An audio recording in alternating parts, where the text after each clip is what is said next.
Freddie Mercury was one of those rare people who could light up a room with his presence. He had an energy that pulled everyone toward him. But behind that charm and talent was a man fighting battles most people never saw. On August 9, 1986, he stepped onto the stage for what would be the last time. His doctor had told him not to perform, his health was failing, and his voice was growing weaker. Still, Freddie couldn't stay away from the stage. That night would be remembered not only for Queen's incredible music but also for the shocking events that followed, including a tragic moment in the audience, John Deacon's unexpected outburst, and Freddie's mysterious disappearance after the show. Freddie Mercury was born on September 5, 1946, on the island of Zanzibar, which was then a British protectorate. His parents were Parsi and followed the Zoroastrian faith, one of the world's oldest religions. From the very beginning, Freddie seemed destined to be special. He was born with 4 extra teeth, and later in life, he believed this gave him the wide vocal range that became his trademark. Growing up in Zanzibar, he was surrounded by a mix of African, Indian, and Arab cultures that would later influence his sense of style and music. When Freddie was just 8 years old, his parents sent him to St. Peter's School, a British-style boarding school in India. It was there that he first began to call himself Freddie. One of his teachers noticed his musical talent and suggested that his parents pay for piano lessons. That small suggestion would change Freddie's life forever. He soon formed his first band, called the Hectics, with a few school friends. They performed rock and roll hits from artists like Cliff Richard and Little Richard.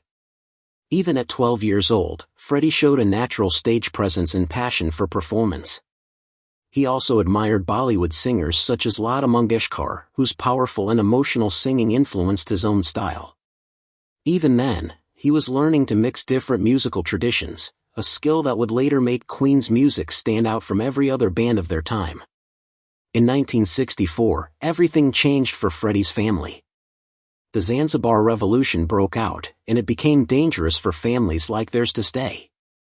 Thousands were killed, and the Bulsara family fled to England for safety. They settled in Feltham, near London. Life in England was not easy at first. Freddie had to adjust to a completely different culture and lifestyle, but he was determined to make something of himself. He enrolled at Isleworth Polytechnic and later attended Ealing Art College, where he studied graphic design. Those studies came in handy later when he designed Queen's famous crest, which featured the zodiac signs of all 4 band members. To support himself, Freddie worked various jobs, including washing dishes at Heathrow Airport. But his heart was always in music. While at Ealing, he met Tim Staffel, who was in a band called Smile with guitarist Brian May and drummer Roger Taylor. Freddie became close friends with them and often gave suggestions about their performances.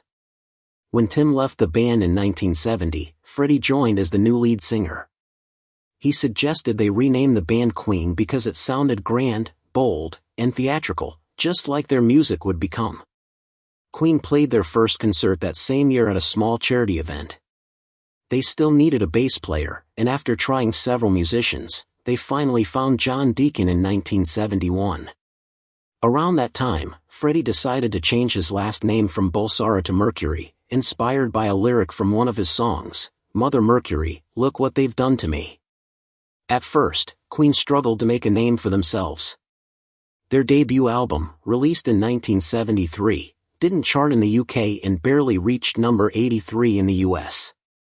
Their second album, Queen 2, also didn't perform well, only reaching number 49 in the UK. The band was disappointed but refused to give up. They kept experimenting with their sound until they found the perfect balance between rock, drama, and harmony. Their third album, Sheer Heart Attack, released in 1974, finally changed everything. The song Killer Queen became their breakthrough hit. Freddie wrote it late one night at the piano, starting with the lyrics instead of the music, which was unusual for him. The song told the story of a sophisticated high-class escort and combined sharp, witty lyrics with catchy melodies. Brian May's unique guitar solo, played with a 6-pence coin instead of a regular pick, added to its charm. The song quickly climbed the charts, reaching number 2 in the UK and number 12 in the US. It also caused tension in the band. Roger Taylor was worried that the song's light and playful style might make people take them less seriously as rock musicians. Despite that, Killer Queen became one of their most beloved songs and helped define their signature style. Then came Bohemian Rhapsody, the song that turned Queen into global superstars. Released in 1975 as part of the album A Night at the Opera, it broke every rule in the music industry. No one believed a 6-minute song with no clear chorus would become a hit. But Freddie had a vision. The recording took 3 weeks and included over 180 vocal overdubs. It cost £40,000 to make, which was the most expensive song ever produced at the time. Every second of it reflected Queen's creativity, the opera section, the rock breakdown, and the emotional piano ending. When it was released, radio stations were hesitant to play it, but once listeners heard it, it spread like wildfire. It went on to top the UK charts for 9 weeks and became one of the best-selling singles in British history. Freddie's charisma on stage was unmatched. He wasn't just singing, he was performing, living each lyric as if it were his truth. Behind the spotlight, though, his life was far from easy. His health began to decline in the mid-1980s, but he kept the details private, determined not to let illness define his legacy. The Magic Tour in 1986 was Queen's biggest and most ambitious tour ever, but it would also be their last. On August 9, 1986, at Knebworth Park, Freddie performed for the final time. Over 120,000 fans filled the field to see him one last time. His voice wasn't as strong as before, but his spirit was unstoppable. The crowd sang along, unaware of how much pain he was in. During Who Wants to Live Forever, something tragic happened. A fan in the audience lost their life, casting a dark shadow over the night. After the concert, reports spread that John Deacon had a furious outburst backstage, upset by the emotional toll of the show and the tension within the band. Freddie quietly disappeared after the performance, choosing not to join the others. No one knew it at the time, but it was his final farewell to the stage. That night marked the end of an era. Freddie Mercury would never perform live again, but his voice, energy, and passion continued to inspire millions. He left behind more than just music. He left a legacy of fearlessness, creativity, and love for life that no illness or tragedy could ever silence. Even now, decades later, his songs still echo with the same power they did that summer night, reminding the world why Freddie Mercury will always be remembered as one of the greatest performers of all time. When Bohemian Rhapsody was first released, it was unlike anything anyone had ever heard before. It didn't follow the usual song formula. It had 3 completely different parts, a slow and emotional opening, an opera-style middle section, and a loud, powerful rock ending. Most people in the music industry thought it was too strange and too long to ever be successful. Executives at EMI Records asked Queen to shorten it for radio play, but the band refused to change a single note. They believed in their vision. To get around the label's doubts, their manager secretly gave the song to popular radio DJ Kenny Everett. He played it 14 times over one weekend, and the public went crazy for it. Listeners kept calling radio stations, asking to hear it again. Before long, Bohemian Rhapsody topped the UK charts, staying at number 1 for 9 straight weeks. The song's impact didn't fade over time. After Freddie Mercury passed away in 1991, it returned to the top of the charts and stayed there for another 5 weeks. In the United States, it originally peaked at number 9 in 1976, but in 1992, after being featured in the hit movie Wayne's World, it climbed again, this time reaching number 2. The song went on to sell millions of copies worldwide and became one of the best-selling singles in UK history. Queen also changed how people saw music videos. The video for Bohemian Rhapsody was shot in just 4 hours and cost only £4,500 to make, tiny compared to other productions. But it was revolutionary. The iconic shot of the 4 band members' faces arranged in a diamond pattern was achieved using a visual trick called feedback. It became one of the most famous images in rock history and set a new standard for music videos. After that, every major artist wanted their own creative video. Queen continued making memorable and daring videos throughout their career. In the video for I Wanna Break Free, the band dressed in women's clothes, parodying characters from the British soap opera Coronation Street. It was bold, funny, and very Freddie. But in the United States, MTV didn't find it amusing. The video was banned for being too controversial. On the other hand, the video for Radio Gaga was one of the most expensive music videos of its time, costing over £100,000 to make. It included scenes from the classic 1927 film Metropolis, and Queen paid $100,000 just to use those clips. The song became a massive hit, and the video showed how far Queen had come in combining art, technology, and music. Queen's live performances were just as spectacular as their videos. During their 1975 A Night at the Opera tour, the band used an enormous lighting setup that included 168 stage lights and 12 aircraft landing lights. It was so big that it required its own generator and took hours to set up before each show. By 1986, during their legendary Wembley concerts, their lighting rig had grown to include more than 1,000 lights, with a massive crown-shaped frame that weighed over 5 tons. Everything about Queen's live shows was designed to make fans feel like they were witnessing something larger than life. Freddie's stage presence changed dramatically over the years. When Queen first started performing, he was shy and often stayed behind the piano, letting the others take the spotlight. The half-mic stand he became famous for was actually a happy accident. During one show, the bottom half of the stand broke off, and Freddie realized he liked the freedom it gave him. He kept using it that way for the rest of his career, turning it into part of his signature look. In the early 1970s, Freddie began experimenting with fashion and style. In 1973, he painted his nails black, inspired by rock legend Jimi Hendrix, and started wearing bold, theatrical outfits designed by British designer Zandra Rhodes. In 1976, he debuted his famous Harlequin jumpsuit, a skin-tight black and white diamond-patterned costume that had to be sewn onto him before each show. His performances became more flamboyant and daring, full of energy and personality. By the 1980s, Freddie had completely transformed his image again. He grew his now famous thick mustache and adopted a macho look with leather pants, sleeveless tops, and military-style jackets. This style was inspired by the gay club scene in New York, where men embraced confidence and strength as part of their identity. Even with the change, Freddie kept his humor and playfulness. When he appeared in drag in the I Wanna Break Free video, he kept the mustache, something that confused many people but became an iconic part of his image. Freddie's live performances became increasingly wild and unforgettable. During the Hot Space Tour in 1982, he started entering the stage on the shoulders of a crew member dressed as Darth Vader while singing We Will Rock You. In Japan, during one concert, he stripped down piece by piece until he was performing in just a pair of shorts. No matter where he went, Freddie brought a sense of fun, freedom, and unpredictability that made every show feel unique.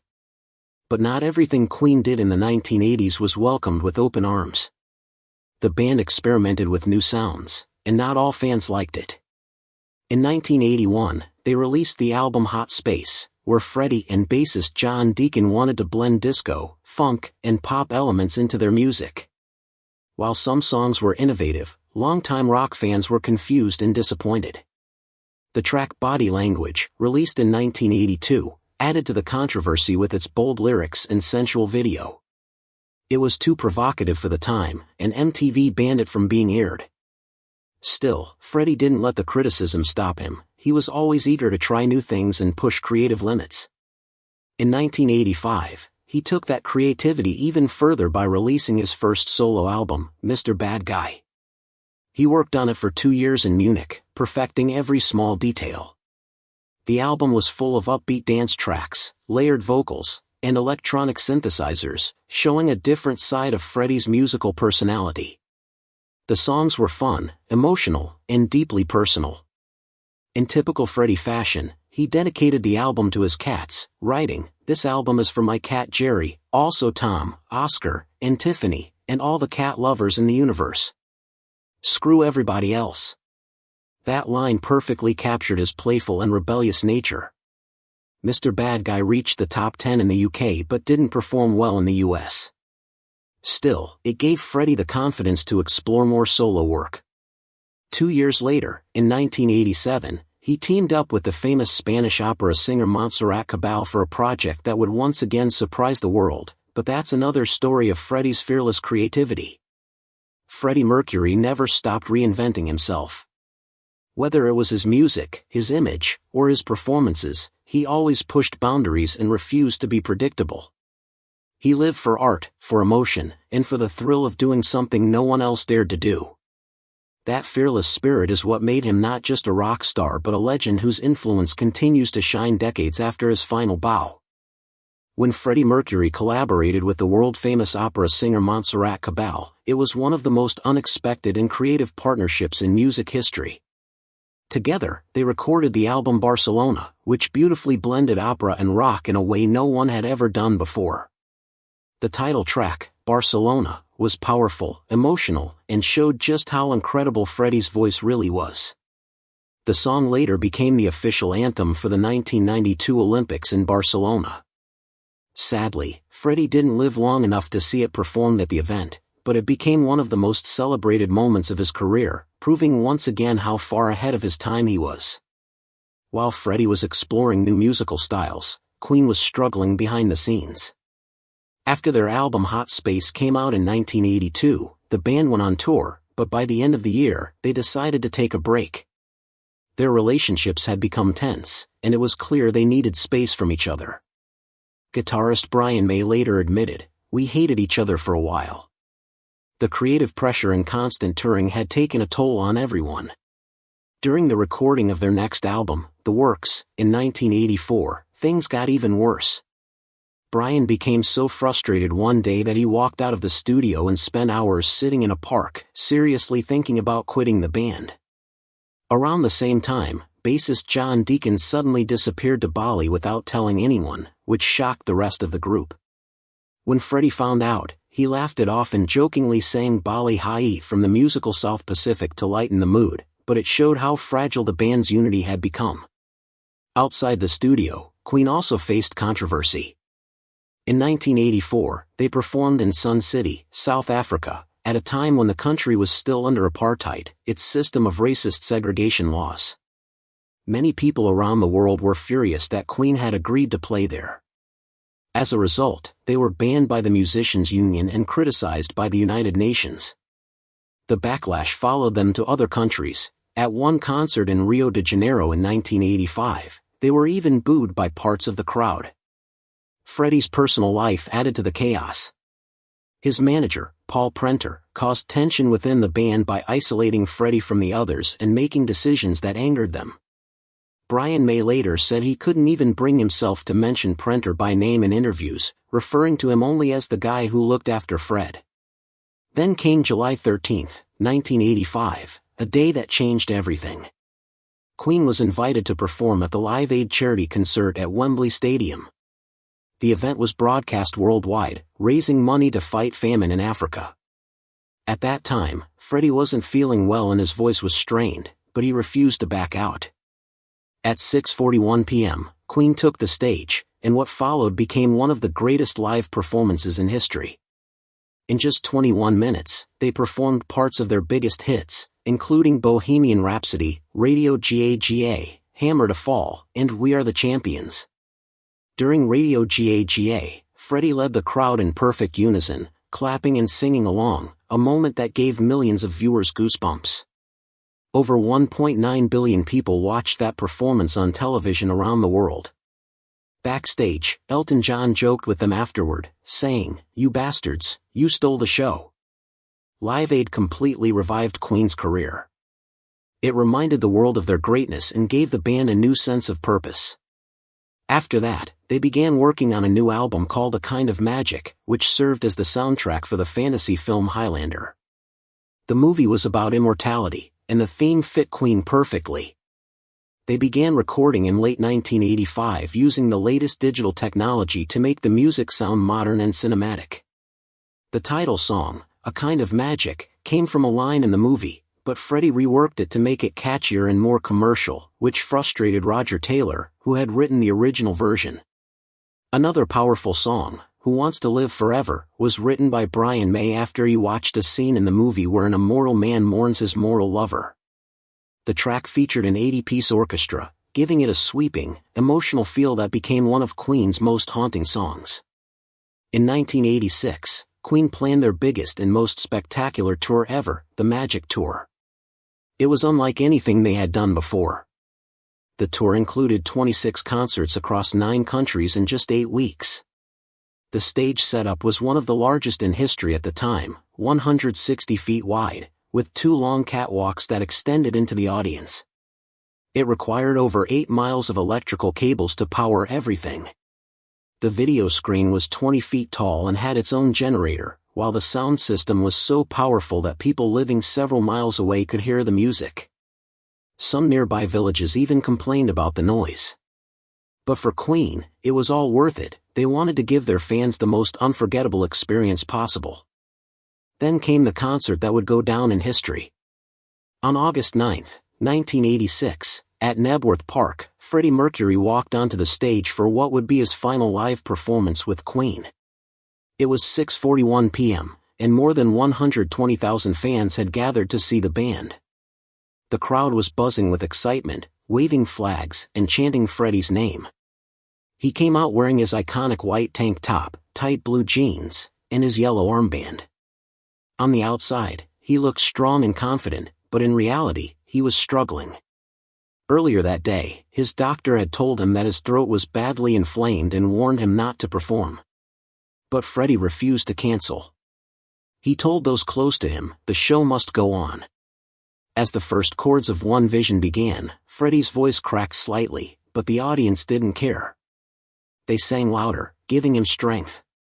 Behind the scenes, the band had prepared an alternate set list with easier songs in case Freddie's voice gave out. But as the show continued, he pushed through every note, determined to give his fans one final night to remember. During Under Pressure, Freddie missed a high note and instead turned the microphone toward the crowd, letting them sing it back to him. The moment became magical, a reminder of how deeply he connected with his audience. At 8:03 p.m., Queen performed Who Wants to Live Forever. The lyrics hit differently that night. Freddie sang them with such emotion that it felt as if he were reflecting on his own life and mortality. Many fans later said that they could feel something in the air, a bittersweet energy that made the performance unforgettable.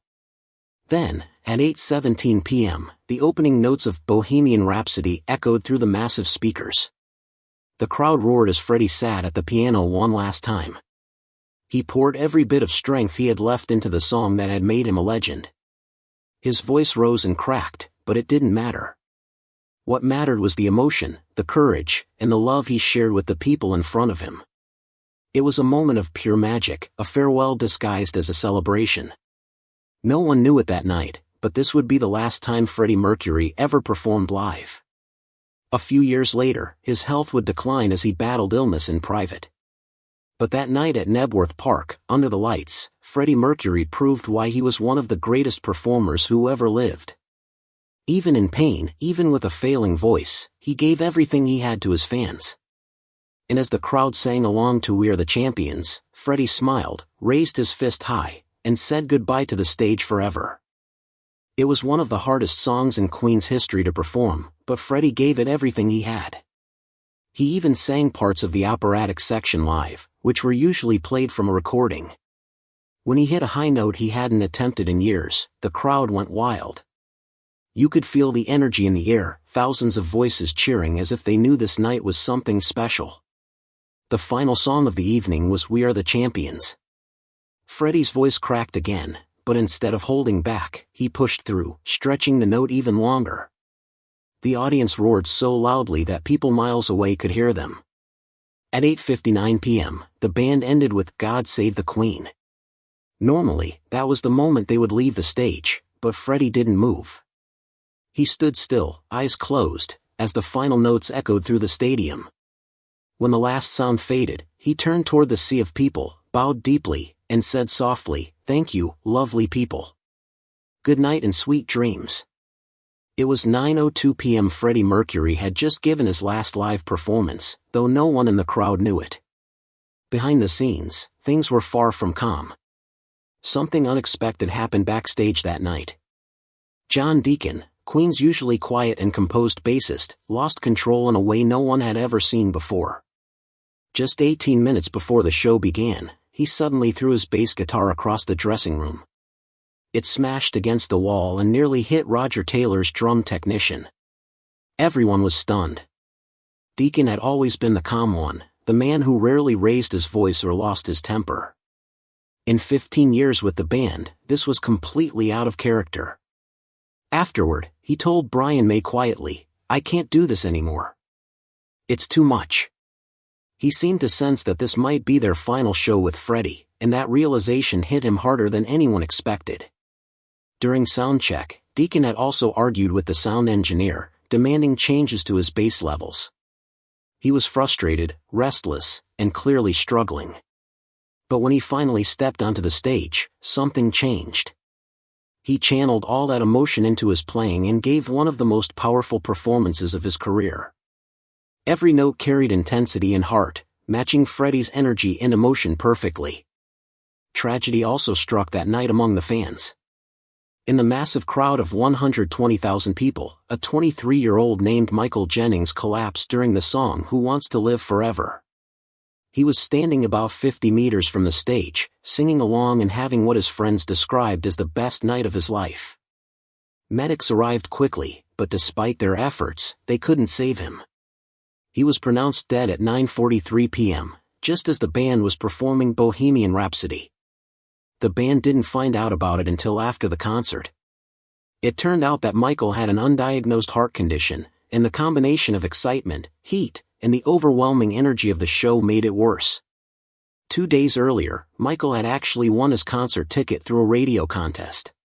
His best friend Sarah, who was with him that night, said later, "He kept saying it was the best night ever. He was smiling, singing, jumping, then suddenly, he just fell." It was a heartbreaking loss, and afterward, concert organizers introduced stricter health and safety rules for large events to prevent similar tragedies. After the concert, Freddie Mercury did something unusual. Normally, he loved to celebrate after shows. He would laugh with the crew, have drinks with the band, and soak up the joy of performing. But this time was different. As soon as the final song ended, Freddie left the stage almost immediately. He didn't stop to talk or join the after-show gathering. He disappeared quietly into his dressing room. His longtime assistant, Peter Freestone, later explained why. Just before the concert, Freddie had received a phone call from his doctor. The conversation was about his health, and it clearly left him worried. Though he didn't tell anyone what was said, it must have been serious.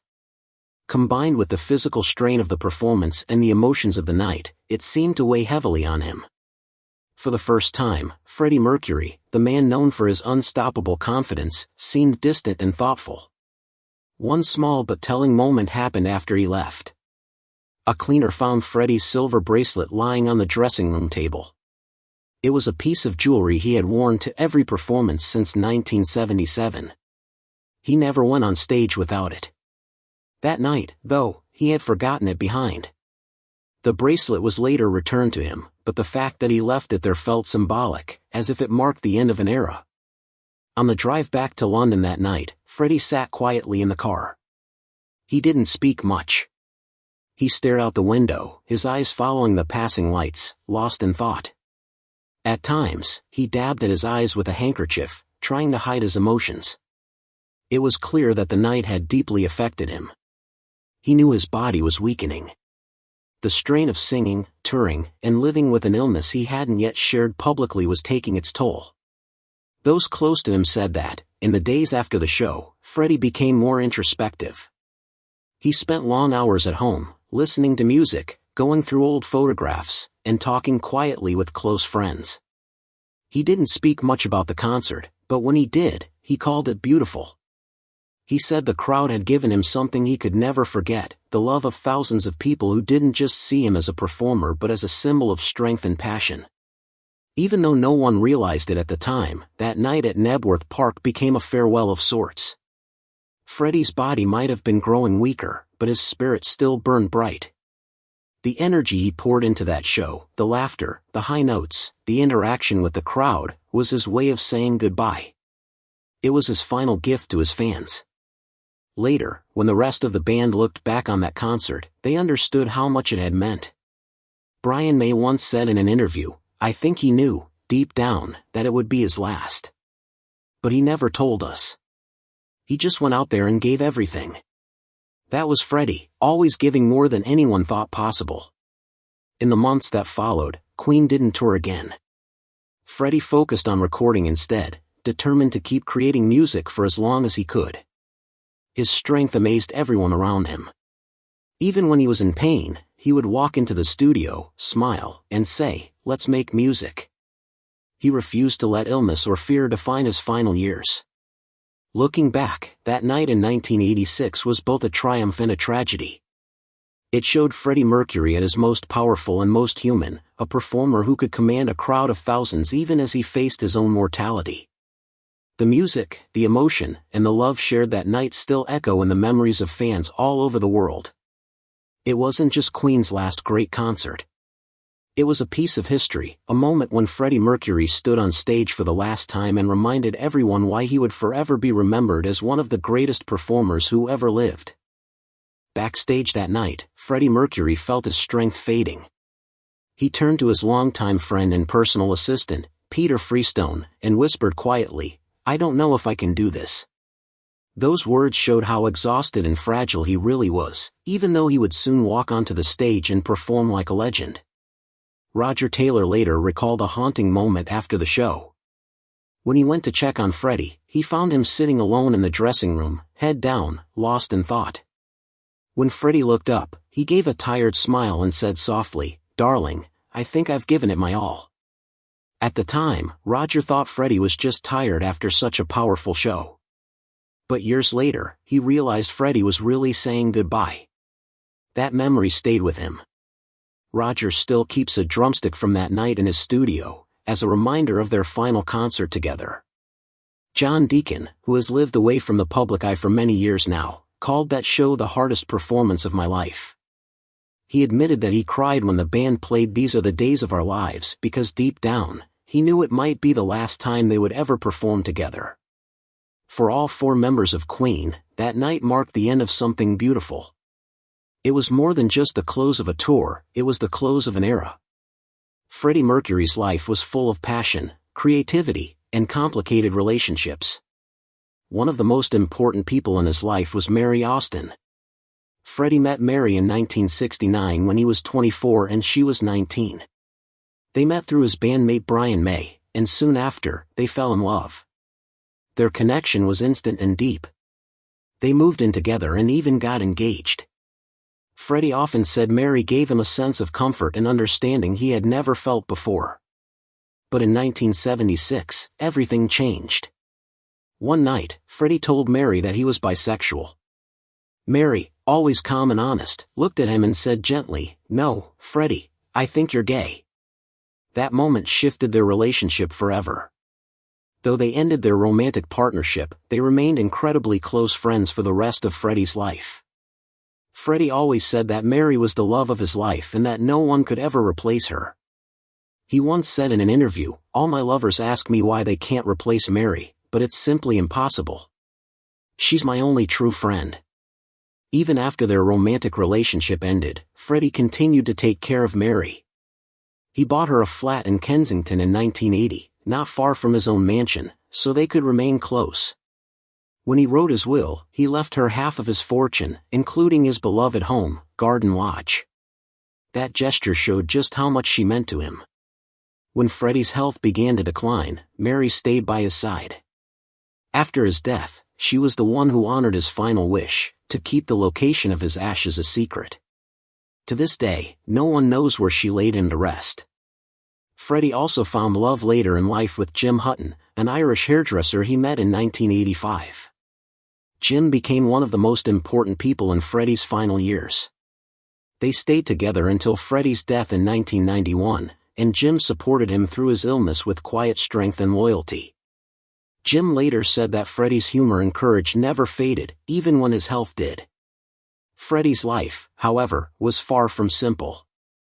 He was also close to an Austrian actress named Barbara Valentin, and the three, Freddie, Jim, and and Barbara sometimes spent time together. His relationships often overlapped, showing just how complicated and free-spirited he was. Freddie's heart was big, but he struggled to balance love, fame, and his own identity. His struggles with sexuality and public image followed him throughout his life. Born in 1946, he grew up in a time when being gay was not widely accepted and, in many countries, was even illegal. Freddie knew from a young age that he was attracted to men, but for years, he had to keep that part of himself hidden. When journalists or interviewers asked him directly about his sexuality, Freddie would often joke or give playful, vague answers. Once, he described himself as being as gay as a daffodil, laughing it off with charm. It was his way of protecting himself while still being true in his own way. Freddie wasn't just a musician, he was a true artist in every sense. Before Queen became famous, he studied art and design at Ealing Art College. He had a keen eye for detail and a deep appreciation for beauty. Over the years, he built an impressive collection of artwork, furniture, and antiques. He loved collecting pieces by famous painters like Picasso and Dali, as well as Japanese woodblock prints and rare glass art. He even had portraits painted of his cats, whom he adored and treated like family. Each piece he owned reflected a part of his personality, vibrant, dramatic, and full of life. His mansion, Garden Lodge in Kensington, was filled with treasures from around the world. Every room showed his love for art and design, from intricate chandeliers to hand-carved furniture. Friends often said his home felt like stepping into Freddie's imagination, a mix of elegance, color, and theatrical flair. But behind the glamorous lifestyle, Freddie was hiding something from the world. For many years, he kept his battle with AIDS a secret. He didn't tell the public or even most of his close friends until it became impossible to hide. In the 1980s, AIDS carried a heavy stigma, and Freddie didn't want pity or to be treated differently. He wanted to keep performing, creating, and living life on his own terms. He continued to work tirelessly, recording music even when he was in pain. His bandmates said that during studio sessions, Freddie would sometimes have to rest between takes, but when the microphone turned on, his voice would still fill the room with power and emotion. Brian May once said, he never wanted sympathy. He just wanted to make music until the very end. Freddie's strength amazed everyone around him. Even as his health declined, he remained cheerful, cracking jokes and insisting on working. He poured everything he had left into the songs he recorded in his final years, especially tracks like The Show Must Go On, which perfectly captured his spirit. The song's title became a symbol of his determination. It was Freddie's way of saying that no matter what happened, the music would never stop. When he finally told the world about his illness, it was only one day before his death in November 1991. In his statement, he said simply that he wanted to confirm the rumors and hoped that everyone would join the fight against AIDS. He didn't ask for sympathy. Instead, he used his final words to raise awareness and help others. Freddie Mercury's story is one of courage, creativity, and love. He faced loneliness, fear, and pain but still managed to create music that moved millions. His voice, his charisma, and his kindness left a mark that will never fade. Even today, decades after his final bow, Freddie continues to inspire people around the world, not just as a rock star, but as a man who lived his truth, gave everything to his art, and never stopped shining, even when the lights began to dim. In 1987, Freddie Mercury found out he had HIV, though the first signs of illness might have shown up years earlier. During a trip to New York in 1982, he went to a doctor about a spot on his tongue, which could have been one of the early symptoms of the disease. Even as his health declined, Freddie denied all rumors about being sick. He didn't want to be seen as weak or pitted, so he kept everything private. By 1986, British tabloids, especially The Sun, began publishing stories about Freddie's health. At that time, people didn't understand AIDS well, and there was a lot of fear and discrimination surrounding it. The cruel gossip and judgment made Freddie stay quiet even more. Inside Queen, the band members didn't talk about his health. Guitarist Brian May said they respected Freddie's privacy and never asked questions because he didn't want to discuss it. Only a few people close to him knew what was really happening. Freddie's assistant, Peter Freestone, later shared that Freddie had seen many of his friends die from AIDS. It affected him deeply and was something he thought about often. To find comfort, Freddie spent more time with his beloved cats than with people. He adored them and treated them like family. When he traveled, he would call home to check on them, and he even dedicated his solo album Mr. Bad Guy to them. As the years went by, people noticed Freddie looking thinner and weaker, but he still refused to talk about his illness. He wanted the focus to stay on his music, not his condition. Finally, on November 23, 1991, he released a public statement confirming that he had AIDS.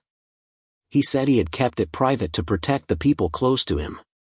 Just one day later, on November 24, 1991, Freddie Mercury passed away at his home in Kensington, London. His death ended years of rumors and opened many people's eyes to the seriousness of AIDS. Even while he was sick, Freddie never gave up on music. In 1990, Queen started recording their album Innuendo. The band changed their schedule to fit his needs, working for 3 weeks, then resting for 2 so Freddie could recover. By that time, his bandmates knew how sick he was. Brian May said doctors had warned them Freddie didn't have much time left, but Freddie was determined to keep working. He didn't want to waste a single moment. One of the most famous songs from Innuendo was "The Show Must Go On." It became a symbol of Freddie's courage and strength. The song's powerful lyrics reflected his will to keep performing despite his illness. Brian May wasn't sure Freddie could sing it because it was a difficult song, but Freddie took a shot of vodka and said, "I'll do it, darling." He sang the song perfectly in one take. That moment showed who Freddie really was, a man full of energy, fire, and love for his art, even when his body was failing him. After finishing Innuendo, Freddie continued recording music as much as possible. In May 1991, he worked on songs like Mother Love and A Winter's Tale. Sadly, Freddie couldn't finish Mother Love. It became the only Queen song completed after his death, with Brian May singing the final verse. Freddie's last recording session took place on May 22, 1991. Even though he was weak, he gave everything he had. A Winter's Tale, one of his final songs, was later released on the posthumous album Made in Heaven. The song is peaceful and emotional, showing Freddie reflecting on life and the beauty around him. Freddie's last public appearance was on February 18, 1990, at the Brit Awards. Queen received an award for outstanding contribution to British music. Fans were shocked to see how thin and tired Freddie looked, but he still appeared graceful and calm. On stage, Brian May gave most of the speech, remembering how Freddie had joined their earlier band, Smile, and how full of energy he had always been. Freddie said only 4 words, "Thank you. Good night." Those would be his final public words, a quiet and touching farewell to the world. By June 1991, Freddie's health had declined sharply. He stayed mostly at his home in Kensington, surrounded by his cats and close friends. His former partner, Mary Austin, often visited and cared for him. She remained one of the few people he completely trusted. His partner, Jim Hutton, was also by his side, giving him love and support. As his condition worsened, Freddie lost much of his vision and strength. By November, he could barely move and spent most of his time in bed. On November 22, 1991, he decided to stop all his medication except for pain relief. That same day, he asked Queen's manager, Jim Beach, to prepare a public statement about his health. The next day, it was released, confirming to the world that Freddie Mercury had AIDS. Just one day later, on November 24, he passed away peacefully at the age of 45. The official cause of death was pneumonia brought on by AIDS. Jim Hutton later described Freddie's final moments as peaceful. He said Freddie looked calm and beautiful before he died, as if he was finally free from pain. The world was heartbroken. Fans gathered outside his house, leaving flowers, candles, and messages. Around the globe, people mourned him deeply. Radio stations played Queen songs non-stop, and his death helped bring more awareness to the AIDS crisis. Even after his death, Freddie Mercury's legacy continued to grow. In 1995, Queen released Made in Heaven, which featured his final recordings. The album was a huge success, selling more than 20 million copies worldwide. Songs like Heaven for Everyone and Too Much Love Will Kill You carried Freddie's voice and emotion, reminding fans of the talent and heart he left behind. Today, Freddie's music is as powerful as ever. Queen's Greatest Hits remains the best-selling album in UK history, and their songs, like Bohemian Rhapsody, Don't Stop Me Now, and Somebody to Love, are still loved by people of all ages. His voice, with its incredible range and emotion, continues to inspire singers and musicians everywhere. Freddie Mercury's life was short, but it was filled with passion, creativity, and courage. Even when he was sick, he kept working, determined to leave something beautiful behind. He showed the world what true strength looks like, facing fear and pain but never losing the will to perform or to love. Decades later, his story still moves people, and his music still brings joy. Freddie Mercury proved that legends never die, and as he once sang so powerfully, the show must go on.